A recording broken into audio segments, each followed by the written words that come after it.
Question will be to Mr. Sabia. I asked this question to Minister McKenna when she was making a previous infrastructure announcement in Alberta. I wanted to know exactly how many of the projects that are missing, the 20,000 or so that are missing, how many of them would have been in Alberta? Minister McKenna mentioned today that they've invested in about 300 projects. I want to know how much more there would have been if they didn't go missing.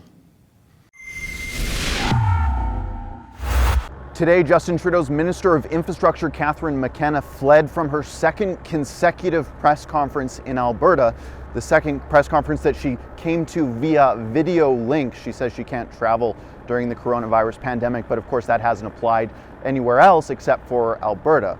Justin Trudeau's ministers have been traveling like it was their day job, but when it comes to Alberta, no, they just can't show up. Now, I wanted to ask Minister McKenna a very specific question about infrastructure projects that have been missing. Now, of course, she probably was worried that I would ask her what dog meat tastes like or what she did to intervene in a slave auction that she attended in Indonesia. But no, I wanted to know how many infrastructure projects were coming to Alberta but didn't because she is incompetent, because she lost track of 20,000 projects.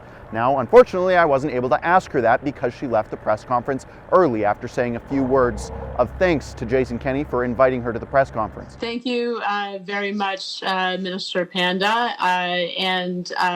thank you, Premier Kenney. It's really great, sadly, not to be there in person. Today, we are announcing a combined investment of $815 million to modernize and build new irrigation infrastructure and to increase water storage capacity.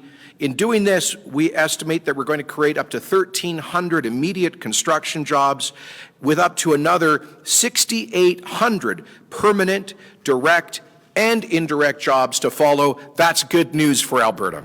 Now, this is actually a really exciting announcement. Jason Kenney introduced Devin Dreeshen, the Minister of Agriculture and Forestry, and highlighted that he oversaw the two bright spots of Alberta's economy, agriculture and forestry. Right now, those were the shining stars of the economy given the oil price collapse. Devin Dreeshen has brought this program forward that will expand irrigation districts across southern Alberta, ensuring high productivity from former dry land operations in southern Alberta. It's a great project. You can hear it in his own words. $245 million Alberta investment. This is real money, folks, $250 million coming from Alberta taxpayers. That is part of the $10 billion recovery plan build program, within which we put aside $1.1 billion for provincial priority projects. I want to thank my Principal Secretary, Larry Comar, for working with officials both here and with the Infrastructure Bank to get to the term sheet, to get to this great day. And all I can say is I cannot wait to be out there in southern Alberta, hopefully next year, to see some of these new projects coming online as we pave the way to a bright future for Alberta farmers, agriculture, and the Alberta economy. Thanks very much, and looking forward to hearing from Minister of Agriculture and Forestry, Devin Dreeshen. I just want to point out two brightest spots in Alberta's economy this year, agriculture and forestry. So let's give Devin a big hand. My question will be to Mr. Sabia. I asked this question to Minister McKenna when she was making a previous infrastructure announcement in Alberta. I wanted to know exactly how many of the projects that are missing, the 20,000 or so that are missing, how many of them would have been in Alberta? Minister McKenna mentioned today that they've invested in about 300 projects. I want to know how much more there would have been if they didn't go missing.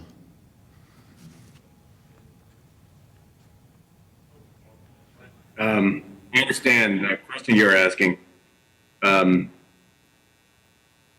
but those projects are not part of the Canada Infrastructure Bank at all.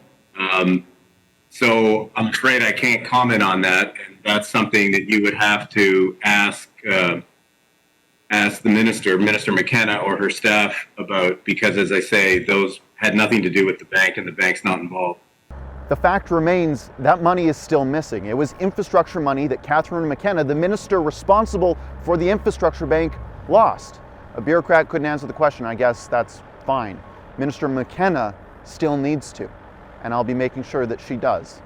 Now I have to add something just before I sign off here because I found it absolutely hilarious and I almost couldn't help myself from laughing while I was at the press conference. Minister Prasad Panda, formerly from India and the current Minister of Infrastructure in Alberta, said this at the end of the event. He said that he would be sending Catherine McKenna some juicy mangoes. Listen to this. And also I would like to thank Minister McKenna, and as a thank you, but not certainly as a bribe. I can tell you, once this pandemic calms down, I'll bring the juiciest mangoes produced in the irrigated farmland I inherited in India and send it to Minister McKenna. Now I have some bad news for Mr. Panda. I think that his mangoes are going to have to grow some fur and a tail and 4 paws before Catherine McKenna is going to have any interest in eating those.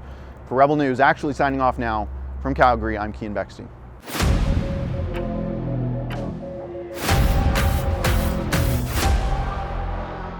Hey, thanks for tuning into our coverage here. Did you know we have really cool new shirts? It's an ode to McKenna, Catherine McKenna.